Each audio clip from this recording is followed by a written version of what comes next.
भारत की भारत की जितनी लिपियां हैं उन सारी लिपियों पर न तो कोई एक व्यक्ति संक्षिप्त रूप से भी प्रकाश डाल सकता है और न ही एक दो घंटा में कुछ कहना भी संभव है, क्योंकि भारत बहुत विशाल देश है और यहाँ पर प्रत्येक क्षेत्र की अपनी स्थापित लिपियां हैं जिनका व्यवहार वहाँ के लोग प्राचीन काल से करते आ रहे हैं। अतः इस वर्ग में मेरा एक ही उद्देश्य होगा कि हम भारतवर्ष में फैली हुई उन लिपियों की व्यापकता संबंधी अवधारणा को स्पष्ट कर सकें और आप लोगों को एक सूचना मात्र मिल सके कि हमारा भारतवर्ष लिपि की दृष्टि से, अपनी संस्कृति की दृष्टि से कितना विशाल है। और कम से कम इतना मैं चाहूंगा कि यदि किसी लिपि में लिखी हुई कोई सामग्री आप लोगों के सामने आती है तो कम से कम उस क्षेत्र का नाम आप लोग पहचान सकें जिस क्षेत्र की वह लिपि है। भले उस लिपि को पढ़ने में आप सक्षम न हो पाए, किंतु इतना कम से कम कह सकें कि यह लगता है कि इस क्षेत्र की लिपि है। यही बहुत बड़ी बात होगी। अब आइए हम लोग एक पावर पॉइंट प्रेजेंटेशन के माध्यम से इसे देखें।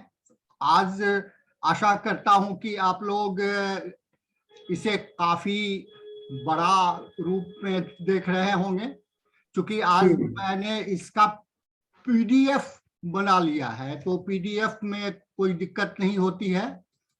जी जी, बिल्कुल उचित दिख रहा है जी। अब प्राचीन भारतीय लिपीनां परिचयः ताभिः लिखिताश्च ग्रंथा। अब यहाँ पर शीर्षक में वस्तुतः दो तथ्य हैं।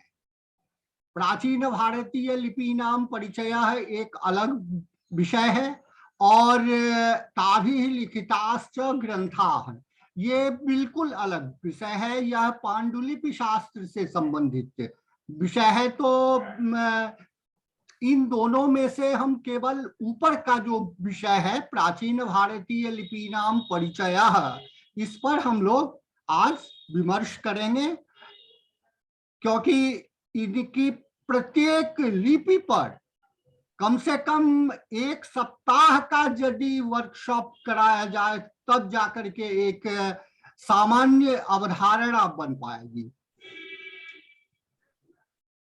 अब हम लोग सबसे पहले देखें सिंधु सभ्यतायाः लिपि। हम सब जानते हैं कि भारतवर्ष में पहले सिंधु नदी काफी विस्तृत थी और इसके दोनों ओर जहां पर वैदिक सभ्यता का विकास हुआ है वहां कुछ प्राचीन लिपियों के संकेत मिले हैं। मिट्टी के फलक पर ये लिपियां खुदी हुई हैं। आप लोग देख रहे होंगे कि यहाँ पर एक यह हाथी का चिन्ह है और इसके ऊपर में 1 2 3 4 5 ये 5 अक्षर लिखे गए हैं।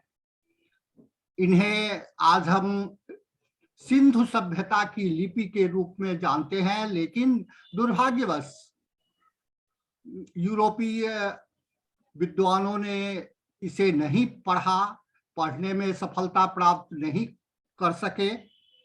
कुछ आधुनिक विद्वान इस पर लगे हुए हैं, उन्होंने थोड़ी सी सफलता भी पाई है और वे लोग इस अवधारणा को लेकर के चले हैं कि वेद की जो संस्कृत भाषा है वही संस्कृत भाषा इन लिपियों में लिखी गई है। और यदि वे लिपि शास्त्री इसे पढ़ने में सक्षम हो जाते हैं तो तब हम कह सकते हैं कि जिसे अभी तक हम सिंधु घाटी सभ्यता कहते आ रहे हैं, वस्तुतः वह वैदिक सभ्यता थी। और यह लिपि शास्त्र के संदर्भ में बहुत बड़ी उपलब्धि होगी। आज बहुत सारे लिपि शास्त्री लगे हुए हैं, कंप्यूटर की सहायता से भी इन संकेतों को पढ़ने के लिए वे लोग लगे हुए हैं। यहाँ पर मैंने नीचे में लिख दिया है। अब हम लोग देखें कि लिपि के संबंध में हमें साहित्यिक साक्ष्य क्या क्या कहते हैं। ललित विस्तर नामक एक बौद्ध ग्रंथ है। इस ललित विस्तर में 64 लिपियों की सूची एक दी गई है और वहां पर कहा गया है कि सर्वज्ञ बुद्ध, गौतम बुद्ध इन 64 लिपियों को जानते थे, वे सर्वज्ञ थे। वहां पर लिपियों की जो यह सूची दी गई है, वहां एकमात्र उद्देश्य है बुद्ध को सर्वज्ञ सिद्ध करना। इस सूची से हम इतना भर ही जान सकते हैं कि उस समय में भी अलग अलग क्षेत्रों में अलग अलग लिपियां रही होंगी, लेकिन उन लिपियों में से केवल 2 को छोड़ करके अन्य किसी भी लिपि का हमारे पास उदाहरण नहीं मिला है। ब्राह्मी और खरोष्ठी इन दोनों के उल्लेख ललित विस्तर की उस सूची में आई है। केवल इन्हीं 2 लिपियों के साक्ष्य हमें उपलब्ध होते हैं। अतः वैज्ञानिक अध्ययन के लिए इस सूची का कोई महत्व नहीं है। हम इस आधार पर नहीं कह सकते हैं कि अमुक क्षेत्र की अमुक लिपि थी। जब तक हमें ठोस साक्ष्य नहीं मिल जाते हैं, उन लिपियों का रूप नहीं हमारे पास उपलब्ध हो जाता है, तब तक हम इस साहित्यिक साक्ष्य के आधार पर कुछ भी निर्णय लेने में सक्षम नहीं हैं। मैंने यहाँ पर लिख दिया है कि इनमें से केवल ब्राह्मी और खरोष्ठी के उदाहरण हमें अशोक स्तंभों में उपलब्ध होते हैं।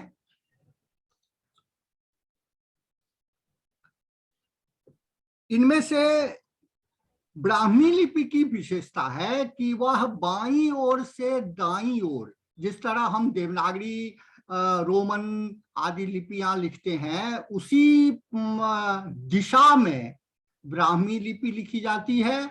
लेकिन खरोष्ठी लिपि की विशेषता है कि वह दाईं ओर से बाईं ओर, अर्थात जिस रूप में फारसी लिपि लिखी जाती है उस दिशा में खरोष्ठी लिपि लिखी जाती है। दोनों में दिशा को लेकर के स्पष्ट रूप से अंतर है। और यही जो अशोक काल की ब्राह्मी लिपि है, वही संपूर्ण भारतीय लिपियों की जननी है। जिस तरह से हम संस्कृत भाषा को भारतीय भाषाओं की जननी कहते हैं, उसी तरह से हम ब्राह्मी को भारतीय लिपियों की जननी कह सकते हैं। और हम आज ही आगे देखेंगे कि किस तरह से ब्राह्मी लिपि विकसित होकर के अनेक आधुनिक लिपियों के रूप में अस्तित्व में आई है। आज ब्राह्मी लिपि के नामकरण को लेकर के भी कुछ विद्वान विवाद उपस्थित कर रहे हैं। उन लोगों का मानना है कि यह ब्राह्मी लिपि नहीं है, इससे हम धम्म लिपि का नाम दें। वस्तुतः यह बौद्ध विद्वानों का अपना अभिमत है। आज लिपि शास्त्र में यह बात भी फैल रही है कि ब्राह्मी का नामकरण बदल करके धम्म लिपि किया जाए, और इसके लिए उनका मूल साक्ष्य है कि अशोक के स्तंभ लेखों में यम धम्म लिपि ऐसा शब्द आया है। वस्तुतः अशोक के अभिलेखों में जो लिपि शब्द का व्यवहार हुआ है वह लेख के लिए हुआ है, अभिलेख के लिए, न कि स्क्रिप्ट के लिए। स्क्रिप्ट के लिए वहां पर लिपि का व्यवहार न हो करके वो अशोक करना चाहता है कि यह जो मैं आलेख लिखवा रहा हूं यह धम्म से संबद्ध है। लेकिन अशोक के अभिलेखों में धम्म लिपि शब्द के आधार पर ब्राह्मी का नाम बदल करके धम्म लिपि का करने के लिए आज बहुत विद्वान यत्न कर रहे हैं। अब हम देखें अशोक काल की जो ब्राह्मी लिपि है, अशोक के अभिलेखों में जो ब्राह्मी लिपि का स्वरूप पाया जाता है वह कुछ इस तरह का है। उसमें प्रत्येक अक्षर अलग अलग हैं, ऊपर में रेखा नहीं है, सिरोरेखा नहीं है, सभी अक्षर अलग अलग हैं, और इनमें हम देखते हैं कि एक समकोणिकता है, रेक्टेंगुलर फॉर्म है। जहां पर कोई रेखा जुड़ी है तो वहां पर समकोण बनाने की एक प्रवृत्ति है, और कोण के आधार पर, लिपि की कोणिकता के आधार पर सबसे पहले डॉक्टर रखालदास बनर्जी ने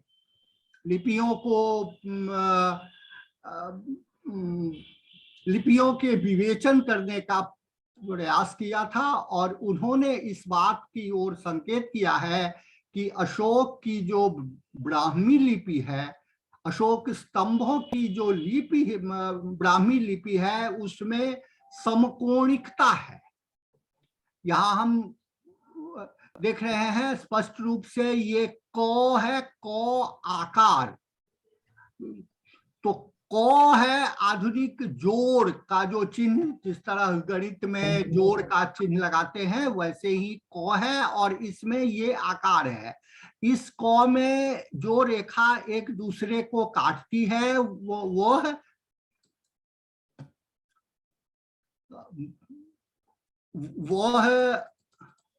एकदम समकोण पर काटती है।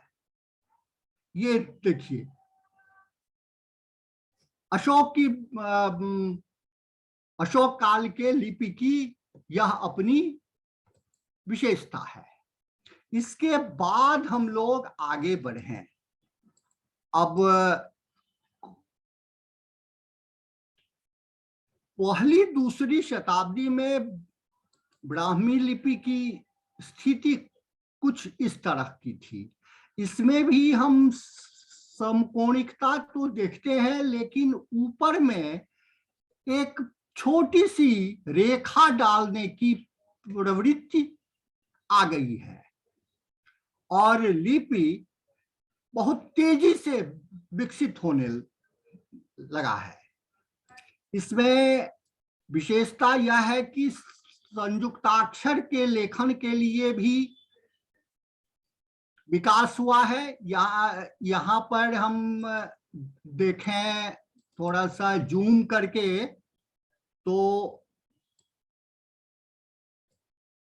यहाँ ये नीचे में एक अक्षर आप देख रहे हैं, ये जो उजला है यह यो है, यो को संयुक्त किया गया है। यानी ऊपर में मूल वर्ण है और नीचे में ये य संयुक्त किया गया है। यह संयुक्त लेखन की व्यवस्था अशोक की ब्राह्मी में बहुत कम है, लेकिन आगे चल करके यह विकास होता गया है।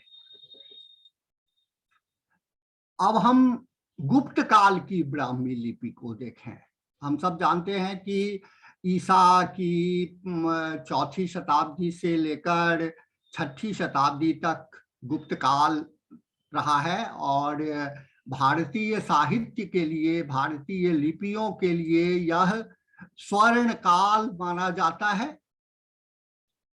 इसमें ब्राह्मी लिपि का जो रूप है वह और अधिक विकसित हो गया है, बल्कि हम कह सकते हैं कि ब्राह्मी लिपि का सर्वाधिक विकास इसी काल में हुआ है। यह समुद्रगुप्त की प्रयाग प्रशस्ति का अभिलेख है। हम सब जानते हैं कि संस्कृत के हरिशेन एक कवि हुए हैं। उस हरिशेन ने समुद्रगुप्त की प्रयाग प्रशस्ति की रचना की है और संस्कृत काव्य जगत में हरिशेन बहुत विख्यात व्यक्तित्व रहे हैं, विख्यात कवि रहे हैं। इसी काल में ब्राह्मी लिपि पूर्ण रूप से विकसित हो चुकी है।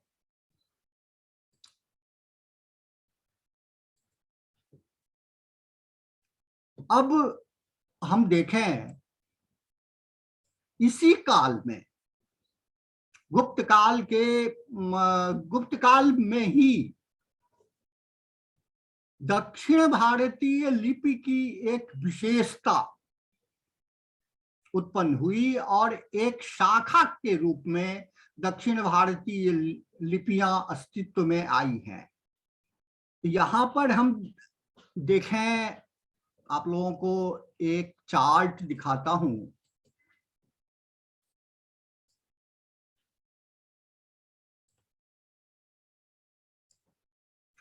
ब्राह्मी लिपि से कैसे विकास हुआ है, तो यही 3री शताब्दी में आकर के एक शाखा, ये णो अक्षर है, णो, टौठा डढ़ा णो।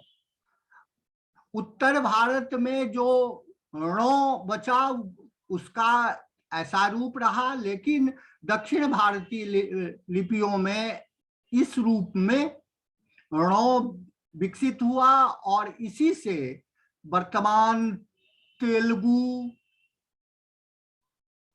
कन्नड़, तमिल, मलयालम और सिंहल की लिपियां बनी। सिंहल माने लंका, श्रीलंका की जो लिपि है वह, उसका भी विकास ब्राह्मी लिपि से ही हुआ।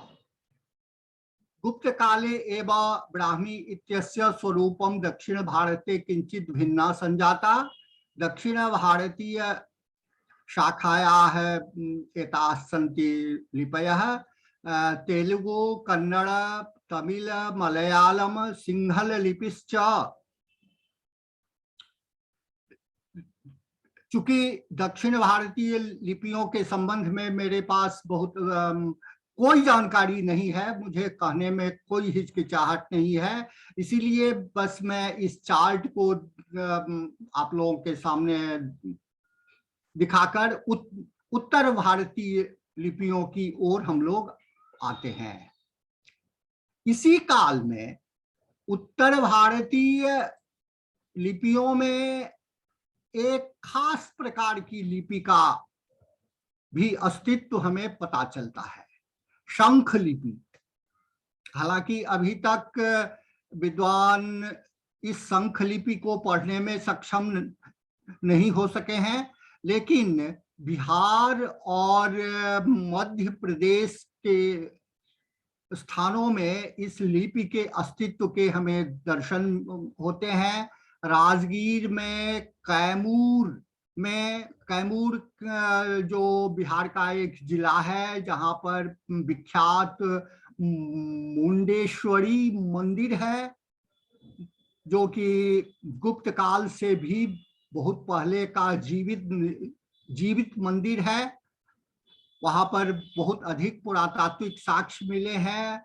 वहां शंख लिपि के 50 शिलालेख बिखरे पड़े हुए हैं। 2008 ईस्वी में मैं वहां गया था और उन लगभग 50 लेखों का मैंने संग्रह करके लगभग 2-3 महीना मैंने समय दिया था कि इसे पढ़ने का प्रयास किया जाए, लेकिन मैं बहुत अधिक सफल नहीं हो सका। इस लिपि को विद्वानों ने 2 नाम दिया है। एक शंख लिपि, अंग्रेजी में इसे कोंच स्क्रिप्ट कहते हैं। दूसरी ओर विद्वानों ने इसे ऑर्नेट ब्राह्मी कहा है, ऑर्नेट भूषिता ब्राह्मी। वे कहते हैं कि ब्राह्मी लिपि में ही रेखाओं से इस तरह से डेकोरेट कर दिया गया है, इस तरह से चारों ओर विभूषित कर दिया गया है कि आज हम उन्हें स्पष्ट रूप से पढ़ने में सक्षम नहीं हो पाते हैं। अब देखें यहाँ पर कैसे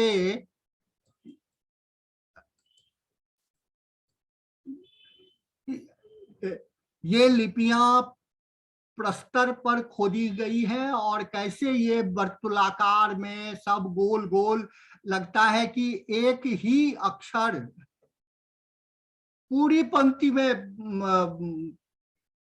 डाल दिए गए हों।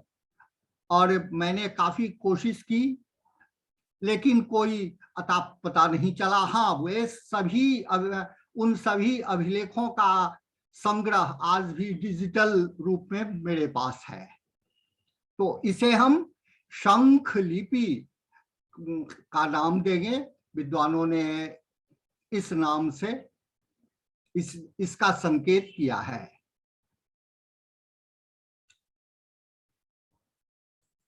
गुप्त काल के बाद लिपियों का विकास 2 शाखाओं में हम पाते हैं। एक वर्तुलाकार की लिपि है, स्फेरिकल स्क्रिप्ट है, जिसमें गोलाई में अक्षर आ जाते हैं। आप देख रहे हैं ये 2 प्रकार की आकृति वाली लिपियों का विकास गुप्त काल के ठीक बाद हुआ है। एक लिपि में ये वर्तुल स्फेरिकल गोलाकार में आकृतियां हमें मिलती हैं और दूसरी शाखा की लिपि में हमें न्यून कोणात्मकता का संकेत हमें मिलता है। खास करके प्रत्येक वर्ण के नीचे में इस प्रकार का रेखांकन हमें मिलता है, इस तरह की आकृति मिलती है एक शाखा में। डॉक्टर रखालदास बनर्जी ने भारतीय लिपियों के वर्गीकरण के लिए इस आकार को ध्यान में रखा है और बूलर जो भारतीय लिपियों के वर्गीकरण करने वालों में से सबसे आगे थे, उनकी मान्यता का खंडन करते हुए रखालदास बनर्जी ने यह स्पष्ट किया है कि हम यदि इस आकार के आधार पर लिपि की शाखाओं का विभाजन करते हैं तो यह और उपयोगी सिद्ध होगा। अब वर्तुलाकार शाखा की जो लिपियां हैं उन्हें हम नागरी परिवार कहते हैं। आज जो वर्तमान काल की जो नागरी लिपि है, उस परिवार के अंतर्गत बहुत सारी लिपियां हैं। जिन लिपियों में अक्षरों की आकृति में गोलाकार स्वरूप हमें मिलता है, तो इनमें दक्षिण भारत में प्रसिद्ध नंदी नागरी है, आधुनिक देवनागरी जिसमें हम सब लोग लिखते हैं, पश्चिमोत्तरीय भारतीय लिपियां हैं जिसमें महाजनी, फिर पंजाब की जो गुरुमुखी लिपि है वह भी इसी परिवार में है, गुजरात की जो वर्तमान गुजराती लिपि है वह इसी परिवार में है, जैन नागरी का सर्वाधिक व्यवहार राजस्थान और गुजरात के क्षेत्र में हुआ है, वह भी इसी परिवार में है, बल्कि कश्मीर की जो शारदा लिपि है वह भी वर्तुलाकार लिपि परिवार में है, और क्योंकि उसमें भी अक्षर की आकृतियों में गोलाकार हम देखते हैं, वर्तुल आकृतियां हम पाते हैं। अब देखिए,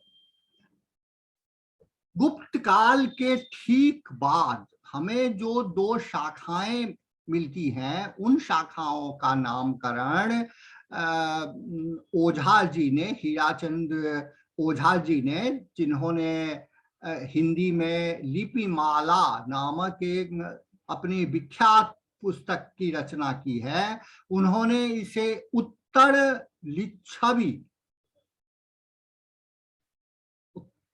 कुटिल लिपि का नाम दिया है। कुटिल माने टेढ़ा, टेढ़ा से उनका कहने का मतलब है वही वर्तुलाकार, स्फेरिकल, स्फेरिकल शेप वाले। आप इसमें देख रहे हैं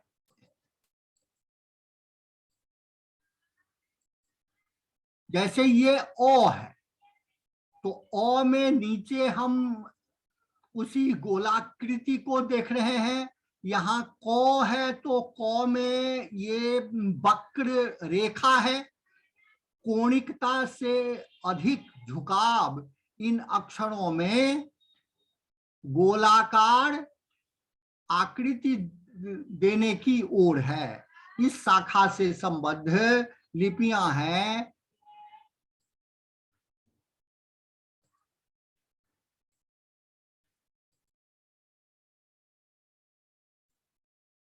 इस शाखा से संबद्ध लिपियां हैं शारदा, देवनागरी, गुजराती, कैथी, महाजनी, जैन नागरी। अस्याः शाखायाः एव नंदी नागरी दक्षिण भारते प्रसिद्धा जाता। अब हम ये देखें, न्यून कोणात्मिका लिपि, ये भारतीय लिपियों की एक दूसरी शाखा है जो कि उत्तर भारत में स्पष्ट रूप से पनपी है, आगे बढ़ी है। इसे पूर्व लिच्छवी कहते हैं, और इसी पूर्व लिच्छवी का दूसरा नाम दिया गया है सिद्ध मातृका लिपि। उष्णीश विजयधारिणी नामक एक पांडुलिपि है जो 6ठी शताब्दी की है, और यह पांडुलिपि वर्तमान में जापान में उपलब्ध है।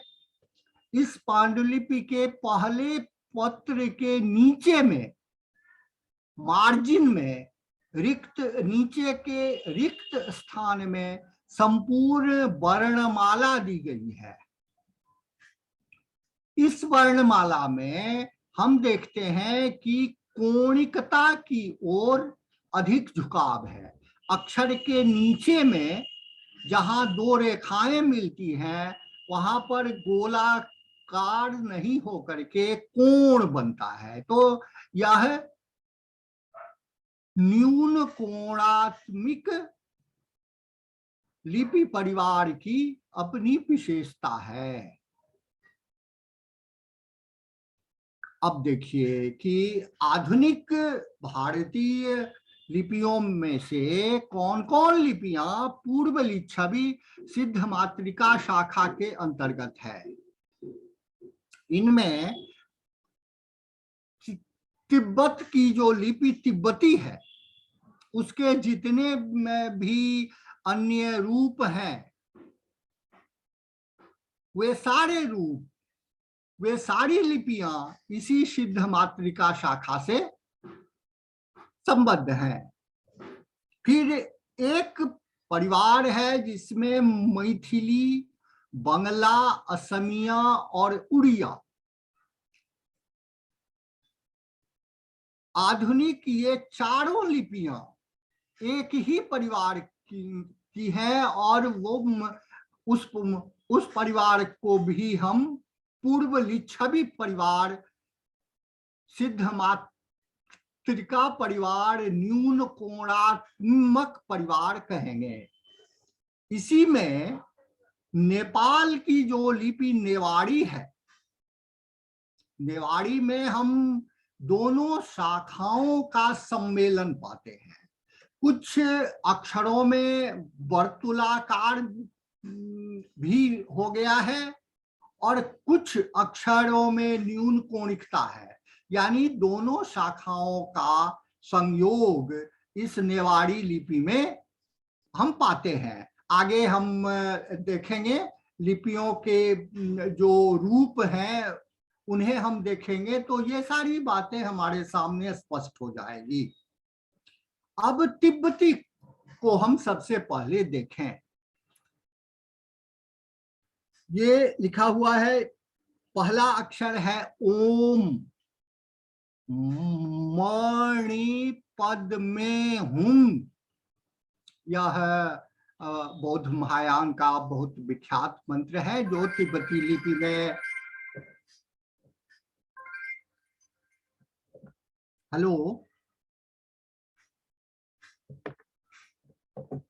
जो तिब्बती लिपि में लिखित है। इसमें भी हम यही न्यून कोणिकता देख रहे हैं। अतः इस तिब्बती लिपि को भी हम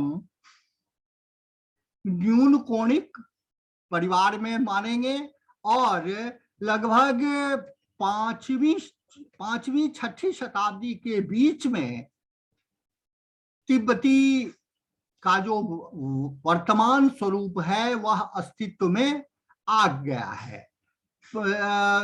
छठी शताब्दी के अंत होते होते तिब्बती अपने स्वरूप में आकर के विकसित हो चुका है। इसके बाद सबसे विशाल परिवार है जिसका कि सबसे व्यापक क्षेत्र है, वह मैथिली, बंगला, असमी, उड़िया शाखा। आप समझ लीजिए कि वर्तमान बिहार, बंगाल, आसाम और उड़ीसा, इतने बड़े भूभाग की एक लिपि थी जो इस शाखा की थी, वह भी न्यून कोणिक है। हालांकि उड़िया लिपि में कुछ दक्षिण भारतीय लिपियों का भी प्रभाव पड़ा और उसकी शिरोरेखा, अक्षर के ऊपर में जो रेखा हम लगाते हैं, हेडलाइन, वह गोलाकार के रूप में लगाने लगे, जिस दक्षिण भारतीय लिपियों के प्रभाव से। तो देखने में उड़िया लिपि थोड़ी सी बदल गई और एक अलग लिपि के रूप में बहुत पुराने समय से विकसित हुई। लेकिन मैथिली, बंगला और असमी, ये तीनों लिपियां तो 1800 ईस्वी तक एक ही रूप में विकसित रही। और इस परिवार की लिपि का सबसे पुराना उदाहरण अभी तक मिला है, जो नरकटियागंज के पास सहोदरा स्थान में 10वीं शताब्दी का अभिलेख है। इस अभिलेख में हम देखें थोड़ा जूम करके तो हम पाएंगे कि वही न्यून कोणिकता है। देखिए ये श्याम मो नीचे में वही न्यून कोण है जो कि आज हम इन लिपियों में पाते हैं। और 10वीं शताब्दी से आज तक यह रूप इस शाखा में रहा है। अब हम शारदा लिपि की बात करें तो शारदा लिपि का यह स्वरूप है। यह शारदा लिपि देवनागरी शाखा की लिपि है, क्योंकि इसमें अक्षर के नीचे में वह न्यून कोणिकता नहीं है।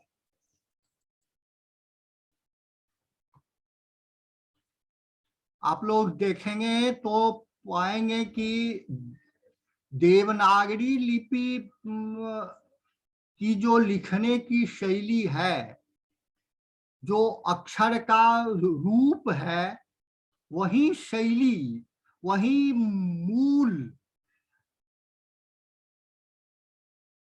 इसमें भी हम पाते हैं। हालांकि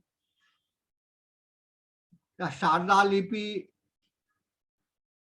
बहुत पुराने काल से विकसित है, एक अलग लिपि के रूप में स्थापित है। और भारतीय पांडुलिपियों के संदर्भ में यदि हम कहें तो शारदा लिपि अत्यंत महत्वपूर्ण है। इसका संरक्षण आज बहुत आवश्यक है। बहुत सारी पांडुलिपियां इसमें उपलब्ध हैं जो आज तक नहीं पढ़ी जा सकी है। मैं चूंकि शारदा लिपि एकदम नहीं जानता हूं, इसीलिए मैंने केवल इसका रूप आप लोगों को दिखा दिया। लेकिन एक मैं संदेश देना चाहूंगा कि यदि लिपि शास्त्र में आप भविष्य में आप लोगों की रुचि हो तो कम से कम शारदा अवश्य सीखें। हमारी भारतीय धरोहर, भारतीय चिंतन परंपरा शारदा लिपि में बहुत अधिक संख्या में अप्रकाशित हैं। इनका उद्धार करना हमारी पीढ़ी के लोगों का कर्तव्य है। अब हम 10वीं शताब्दी में देवनागरी का रूप देखें। अब देखिए यहां हम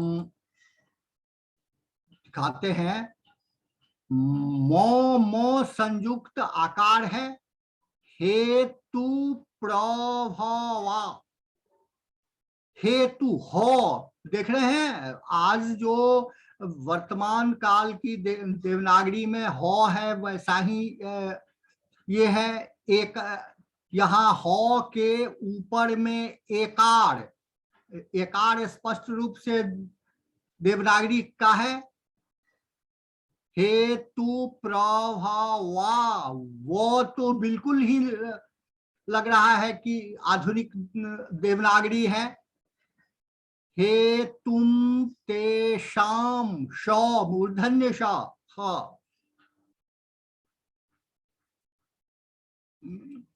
तो इस रूप में 10वीं शताब्दी में वर्तमान देवनागरी लिखी जाती थी।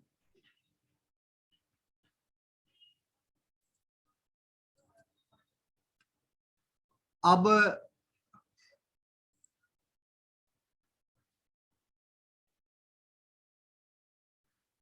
देवनागरी 12वीं शताब्दी, 12वीं शताब्दी में देवनागरी का कुछ इस तरह से रूप हम पाते हैं। यहाँ पर भी वही गोलाकार में लिखने की प्रवृत्ति है। हर अक्षर के नीचे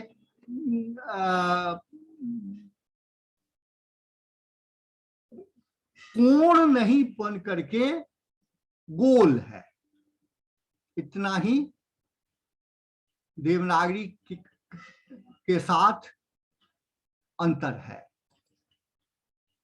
अब यही देवनागरी आगे चल करके विकसित होकर के वर्तमान देवनागरी के रूप में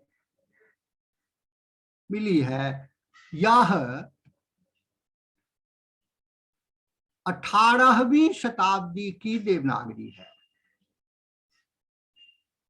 इसे हम देखें तो यदि थोड़ा सा ध्यान देंगे, गौर से पढ़ेंगे तो हम इस देवनागरी को आसानी से पढ़ सकते हैं। इस लिपि का काल 1740 ईस्वी के आसपास है। यहाँ देखें, असमान गुणम यस्मिन्नाति वहलम गुणेन वस्तुना वस्तु संसृष्टम तद्गुणम ताम धत्ते ये तद्गुणः सौ इति। इस तरह से हम लोग 18वीं शताब्दी की देवनागरी को आज पढ़ने में सफलता प्राप्त कर सकते हैं। अब इसी शाखा की एक लिपि है जो जन भाषाओं की लिपि रही है। लगभग संपूर्ण उत्तर भारत में बहुत विख्यात लिपि है और अवधी, ब्रज भाषा, मैथिली, मगही, भोजपुरी इत्यादि जो क्षेत्रीय भाषाएं हैं, जन भाषाएं हैं, इनकी पांडुलिपियों को लिखने के लिए इस नागरी कैथी लिपि का भी उपयोग हम पाते हैं। आज ढेर सारी साहित्यिक पांडुलिपियां हमें इस लिपि में मिलती हैं और उनमें से बहुत सारी पांडुलिपियां आज पढ़ी नहीं गई हैं।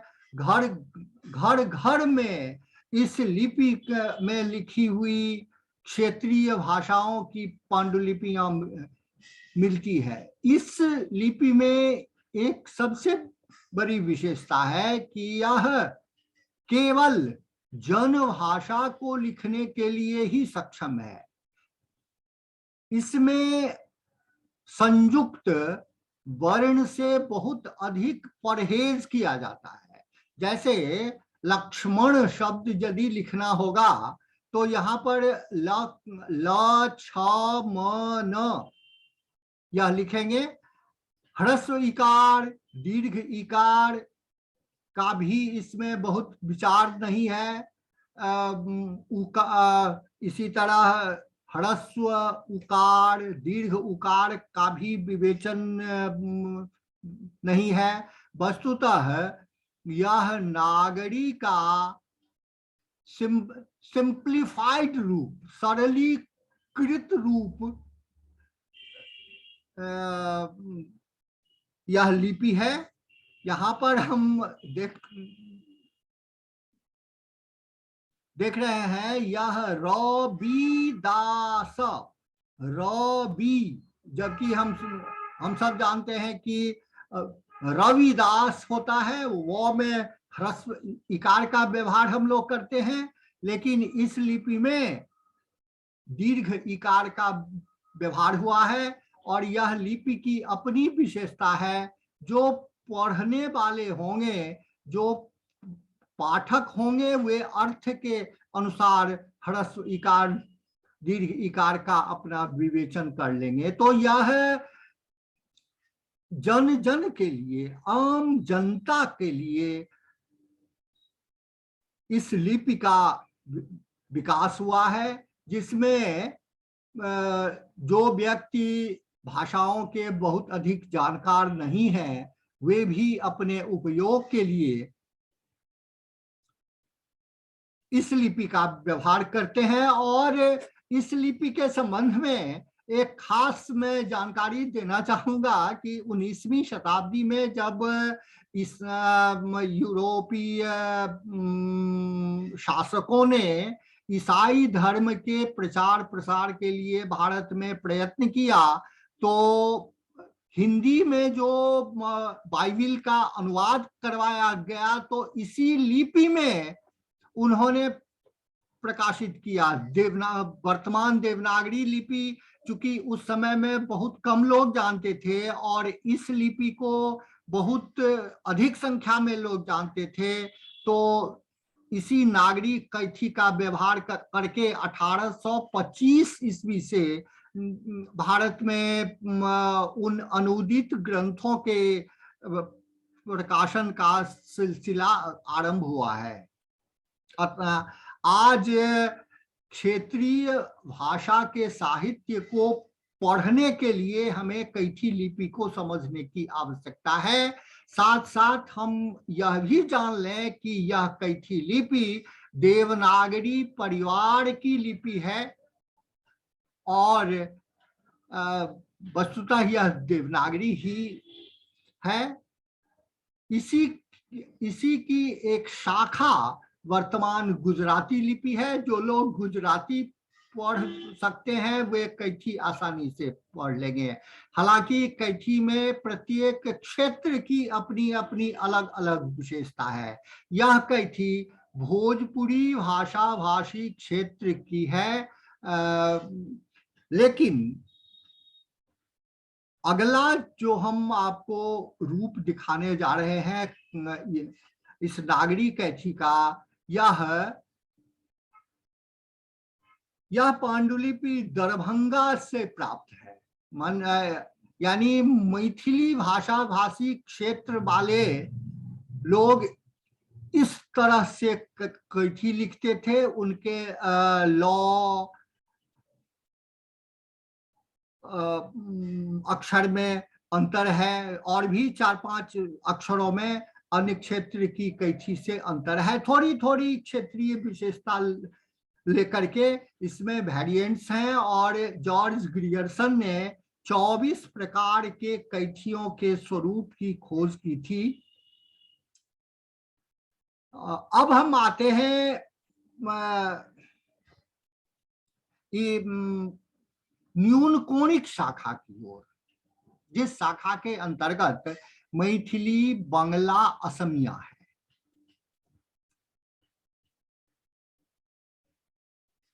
अब एक यह अभिलेख है जो कलकत्ता से उपलब्ध हुआ है। इस अभिलेख में वाल्मीकि रामायण के सर्ग का कुछ नाम है। सीता विवासनम, राम सीतोद्वाह,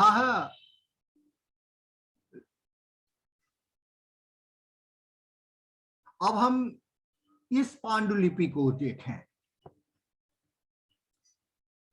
यह विष्णु पुराण की पांडुलिपि है जो 1478 ईस्वी में लिखी गई है। मिथिला के पक्षधर मिश्र थे, उन्होंने इस पांडुलिपि का लेखन किया है और वर्तमान में यह बिहार रिसर्च सोसाइटी अर्थात पटना संग्रहालय के प्रकाशन विभाग में उपलब्ध है। यह वही आदर्श रूप है जिसमें कि मैथिली, बांग्ला और असमिया ये तीनों लिपियां एक ही रूप में है। और 1800 ईस्वी तक इन तीनों लिपियों में कोई अंतर नहीं है।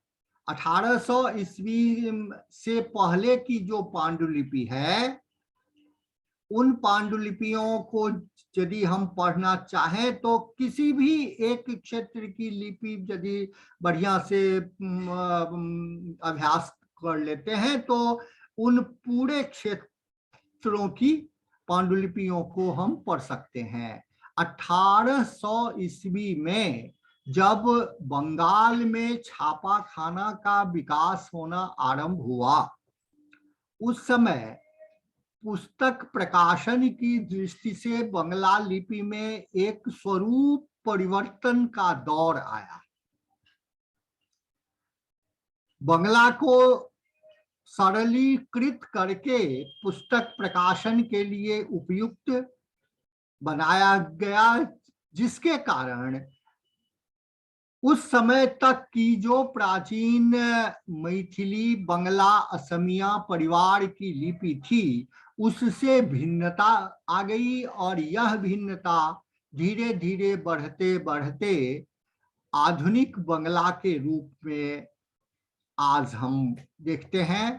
असमिया की भी वही स्थिति है, बल्कि असमिया आज जिस रूप में है वह उसमें 1800 ईस्वी से पहले का भी उसका स्वरूप बहुत हद तक संरक्षित है। बंगला की तरह उस पर आधुनिकता का बहुत अधिक प्रभाव नहीं पड़ा है।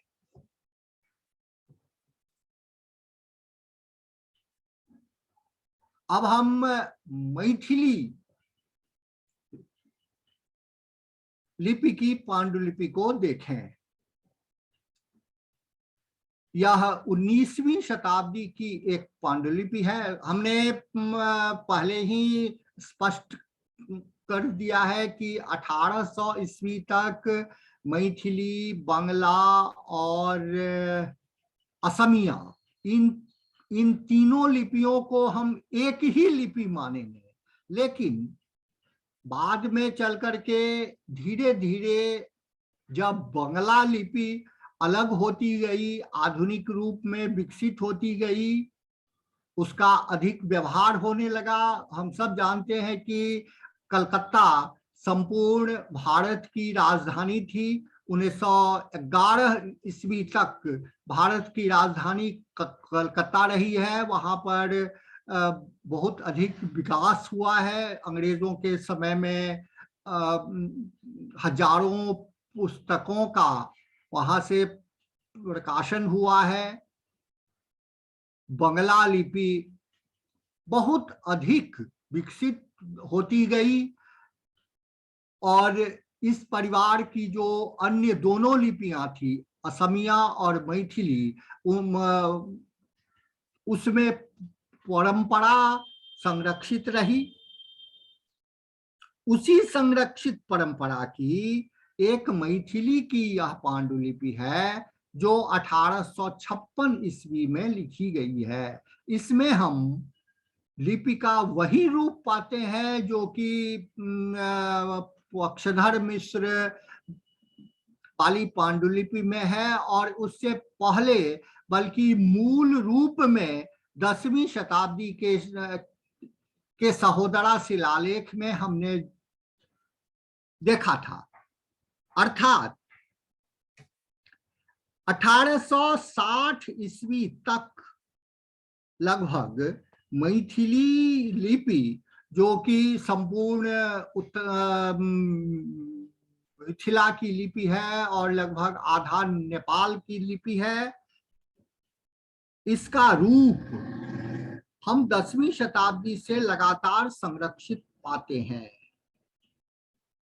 दूसरी ओर बंगला लिपि में आधुनिकता बढ़ती गई, वह अधिक विकास करता गया। सरकारी संरक्षण के कारण वहां पर बंगला का बहुत अधिक उपयोग हुआ, इसलिए विकास होता गया और मैथिली और असमिया अपने मूल रूप में ही संरक्षित रही। अब देखें बंगला लिपि, आधुनिक बंगला लिपि, यह 1900 ईस्वी के आसपास की बंगला लिपि है। हम ह, ई, च, छ इत्यादि लगभग 16 अक्षरों में, माने मूल जो अ से ह तक अक्षर हैं, उनमें से 16 अक्षरों में हम आधुनिक बंगला में भिन्नता पाते हैं, और इधर असमिया और मिथिलाक्षर में हम अलग रूप पाते हैं। तो यह आधुनिक बंगला का एक रूप है। इसे हम देखें उड़िया लिपि।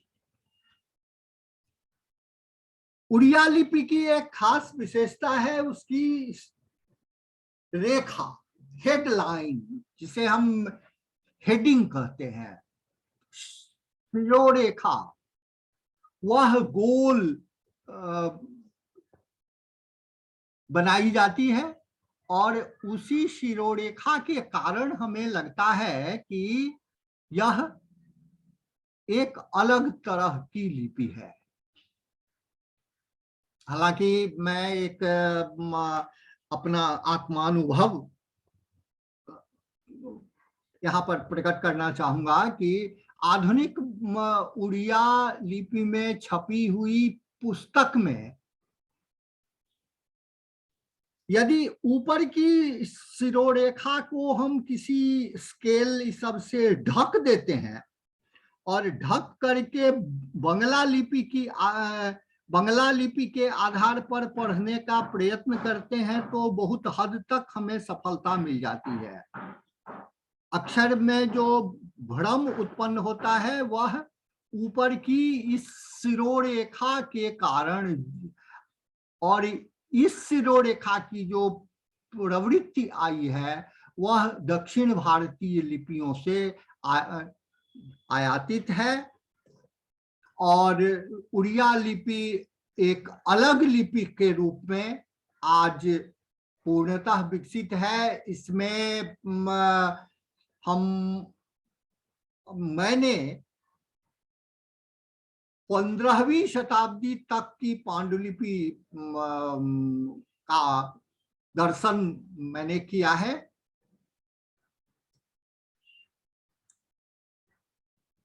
अब हम नेपाल की लिपि नेवाड़ी को देखें। हम पहले चर्चा कर चुके हैं कि नेवाड़ी ऐसी लिपि है जिस पर न्यून कोणीय शाखा की भी शैली जिसमें हम पाते हैं, और वर्तुलाकार शाखा के लिपि की भी प्रवृत्ति हम पाते हैं। दोनों का सम्मेलन इसमें हुआ है। बहुत कुछ देवनागरी से यह इसके अक्षर मेल खाते हैं, लेकिन बहुत सारे अक्षर हैं जो इसमें बिल्कुल अलग हैं। या नेपाल की बहुत सारी पांडुलिपियां इसमें उपलब्ध हैं। बहुत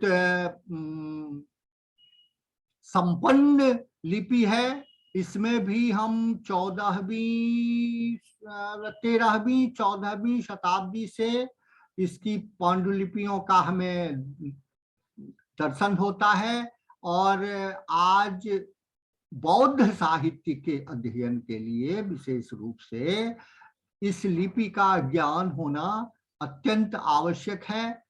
बौद्ध साहित्य ही नहीं, यदि हम मैथिली भाषा के साहित्य की खोज नेपाल में करते हैं तो हमारे लिए नेवाड़ी जानना अत्यंत आवश्यक हो जाता है। आप लोग इस लिपि का स्वरूप देख लें।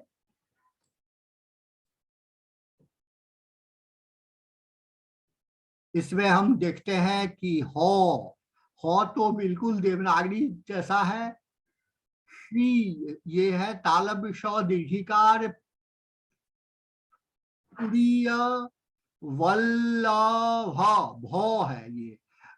आधुनिक हो की तरह इसमें भौ लिखा जाता है, और यह भौ 8वीं शताब्दी से ही इसी रूप में नागरी में भी और मिथिलाक्षर बंगला असमिया की जो संयुक्त शाखा है उसमें भौ ऐसा ही व्यवहृत हुआ है।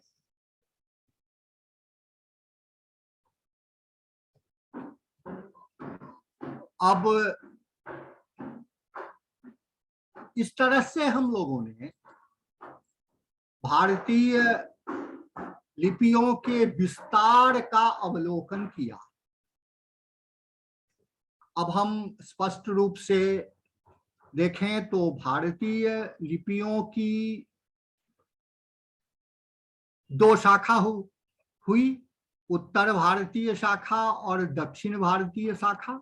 दक्षिण भारतीय शाखा में तमिल, तेलुगु, मलयालम, कन्नड़, एक और ग्रंथ लिपि है, और लंका की लिपि सिंहल लिपि। दूसरी ओर उत्तर भारत में दो शाखा हुई, एक वर्तुलाकार लिपि शाखा जिसे हम कुटिल शाखा कहते हैं, और दूसरी न्यून कोणिक शाखा जिसे हम सिद्धमातृका शाखा कहते हैं। वर्तमान देवनागरी वर्तुलाकार लिपि शाखा की आज सबसे विख्यात लिपि है।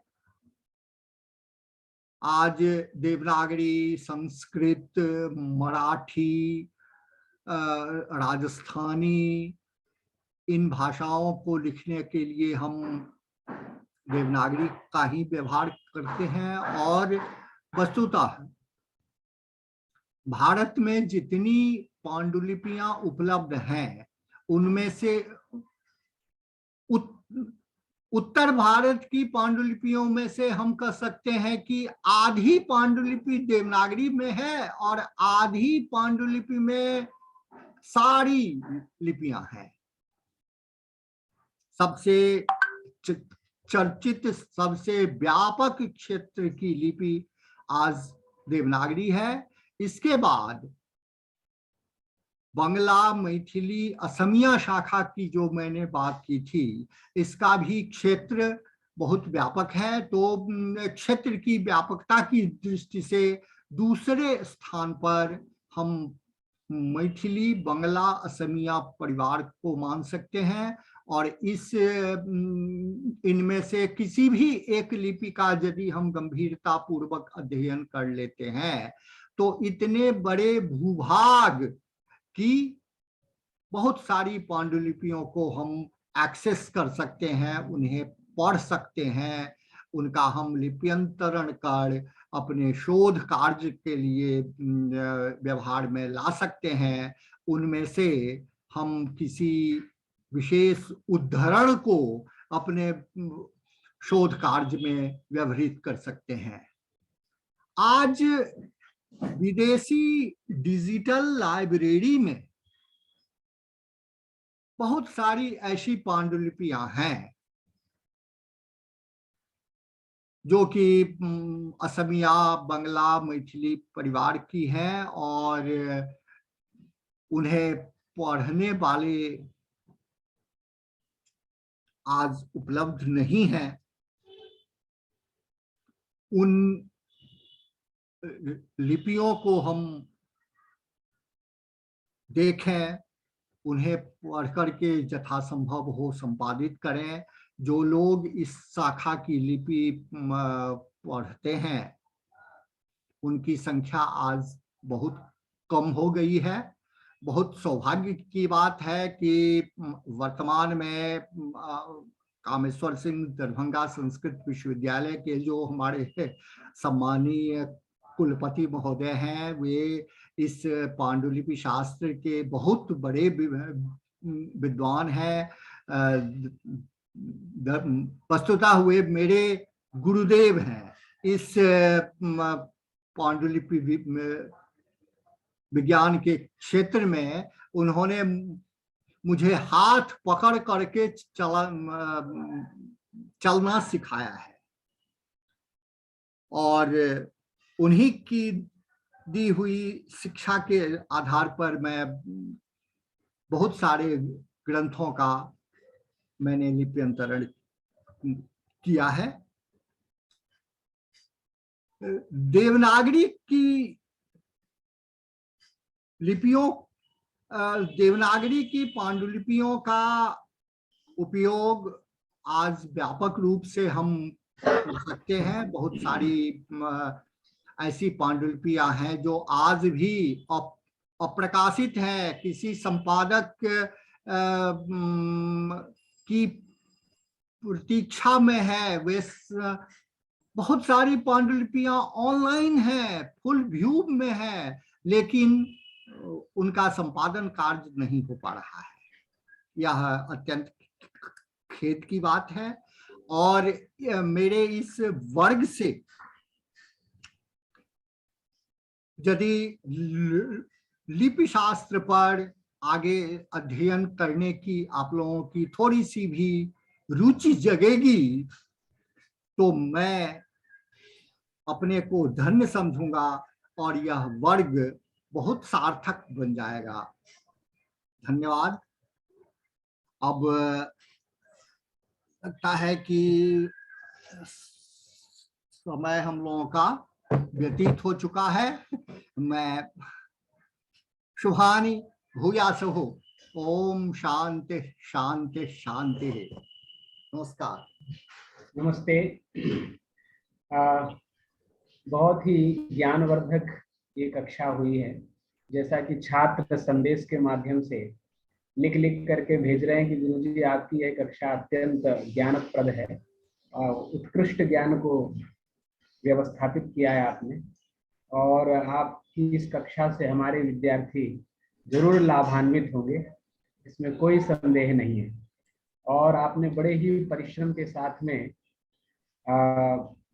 इस कक्षा का जो पीपीटी है वो तैयार किया था, और मुझे लगता है कि आपने जो पढ़ाते समय कहा कि हमारी इस कक्षा से यदि विद्यार्थी लाभान्वित होंगे तो हम सफल मानेंगे कि हमारा यह प्रयास सार्थक रहा। जरूर लाभान्वित होंगे विद्यार्थी, और इस तरफ वो ध्यान भी देंगे कि एक दो लिपि सीखी जाए। और मुझे भी आपका आशीर्वाद चाहिए, एक दो लिपियां मुझे भी सीखनी है। ठीक है। जी जी। तो आपका हम इस कार्यक्रम की तरफ से बहुत बहुत आभार प्रकट करते हैं, बहुत बहुत धन्यवाद समर्पित करते हैं।